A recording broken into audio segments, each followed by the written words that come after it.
आमदार संजय गायकवाडांवर धमकी व शिवीगाळचे आरोप.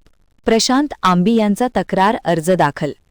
शिवसेना आमदार संजय गायकवाड यांनी 22 एप्रिल 2026 रोजी मध्यरात्री 12:51 फोन करून प्रशांत आंबी यांना अश्लील शिवीगाळ केली. छत्रपती शिवाजी महाराजांचा अपमान केला, जीभ कापण्याची आणि जीवे मारण्याची धमकी दिली. या प्रकरणी राजारामपुरी पोलिसात तक्रार अर्ज दाखल करण्यात आला आहे. यावेळी आंबी यांच्यासह सहकारी आणि पानसरे कुटुंबीय उपस्थित होते. बीएनएस कलम 351, 352, 356, 192 व मानवी हक्क कायद्यांतर्गत गुन्हा दाखल करण्याची मागणी करण्यात आली आहे. यावेळी प्रशांत आंबी यांनी आमदार व त्यांच्या गँगकडून जीवाला धोका आहे असं बोलताना नमूद केले आहे.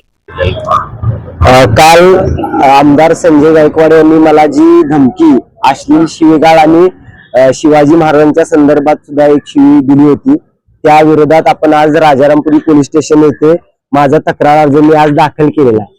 आणि तक्रार अर्ज दाखल करताना अत्यंत सविस्तरपणे तो मी केलेला आहे आणि त्यांना आपण कलम सुद्धा टाकलेली आहेत.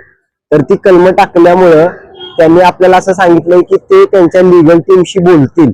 अर्ज त्यांनी जमा करून घेतलेला आहे, रिसिव्ह दिलेली आहे, पण कलम जे आहेत ती ह्या 2 दिवसामध्ये किंवा आतापासूनच त्यांनी काम सुरू केलेलं आहे आणि 2 दिवसामध्ये ते मला वाटतं सांगतील आपल्याला की म्हणजे लीगल ओपिनियन घेऊन कोणती कलम आम्ही त्यांच्यावर टाकणार आणि कोणती नाही. त्यामुळे आपल्याला उद्यापर्यंत मला वाटतं स्पष्ट होईल.